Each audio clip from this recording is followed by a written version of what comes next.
धरती का सच्चा सपूत। गांव बड़ौली, जो उत्तर प्रदेश के एक कोने में बसा हुआ था, वहां की मिट्टी की सौंधी खुशबू में कुछ खास बात थी।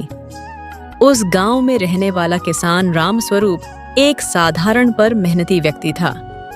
उसकी उम्र कोई 55 के आसपास रही होगी, पर उसकी मेहनत और जीवटता देखकर लोग उसे जवान मानते थे। राम स्वरूप के पास केवल 3 बीघा जमीन थी, लेकिन उसका दिल बहुत बड़ा था। खेती ही उसका धर्म था, कर्म था और जीवन था। वह रोज सुबह 4 बजे उठता, खेतों में काम करता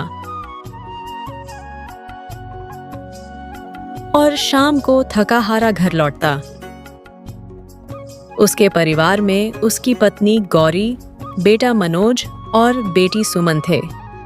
राम स्वरूप ने कभी ज्यादा पढ़ाई नहीं की थी, लेकिन अपने बच्चों को पढ़ा लिखा कर कुछ बड़ा बनाना चाहता था। हमने तो सारी उम्र खेत में गुजार दी, अब हमारे बच्चे कलम से दुनिया बदलेंगे, वह अक्सर कहा करता। संघर्ष की शुरुआत खेती आसान काम नहीं थी। हर साल मानसून की बेरुखी, फसल का नुकसान, महंगे बीज और खाद और मंडी में कम दाम, सब ने राम स्वरूप की कमर तोड़ दी थी। बावजूद इसके वह हार मानने वालों में से नहीं था। एक बार सूखा पड़ा, 3 महीने तक बारिश नहीं हुई, फसलें सूख गईं। जो कुछ बचा था उसे बाजार में बेचकर घर का खर्च चलाना भी मुश्किल हो गया। उस रात राम स्वरूप चुपचाप बैठा था। गौरी ने पूछा, इतने चुप क्यों हो? सोच रहा हूँ कर्ज लेकर फिर से बुआई करूँ या इस साल छोड़ दूँ। जो भी करना हो सोच समझ कर करना, लेकिन हिम्मत मत हारना। भगवान ने मेहनत का फल जरूर रखा है। अगर आप भी अपनी माँ से प्यार करते हैं तो हमारे चैनल को सब्सक्राइब करें। मनोज, बाबूजी, मुझे शहर में नौकरी मिल सकती है। छोटा मोटा काम करूंगा, पैसे भेजता रहूंगा। राम स्वरूप को यह सुनकर गर्व भी हुआ और दुहक भी। गर्व इसलिए कि बेटा आगे बढ़ना चाहता है, और दुहक इसलिए कि बेटा गांव छोड़ रहा है। बेटा शहर जा, लेकिन गांव को मत भूलना।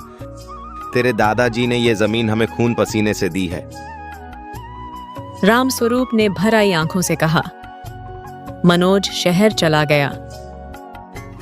पहले कुछ महीनों तक वह दिन रात मेहनत करता रहा। कॉल सेंटर में नौकरी मिली, फिर एक कंपनी में सेल्स की। वह पैसे भेजता रहा, लेकिन धीरे धीरे वह भी बदलने लगा। इधर गांव में सुमन की उम्र शादी लायक हो रही थी। राम स्वरूप ने कुछ पैसे जोड़ रखे थे, लेकिन बेटी की शादी में खर्चा बहुत था। रिश्तेदारों की बातें, समाज की सोच, सब उसे परेशान कर रहे थे। पंडित जी ने बताया कि अगले महीने अच्छा मुहूर्त है।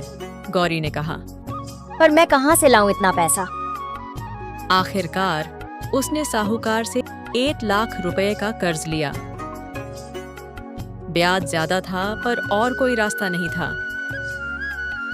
बेटी की शादी तो हो गई, लेकिन राम स्वरूप को चैन नहीं था। उसके सिर पर अब भारी कर्ज था। एक दिन गांव में एक सरकारी अफसर आया, कृषि विभाग का।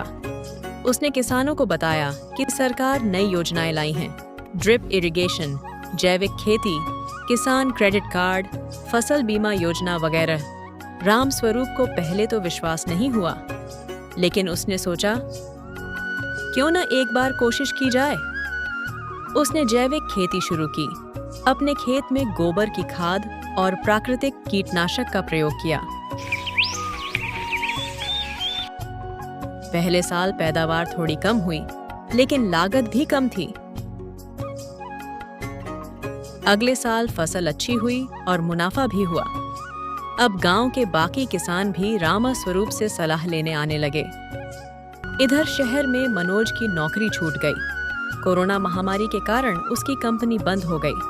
वह मायूस होकर गांव लौट आया। माफ कीजिए बाबूजी, मैं आपसे दूर हो गया था। शहर की चकाचौंध ने मुझे अंधा कर दिया था। मनोज ने रोते हुए कहा।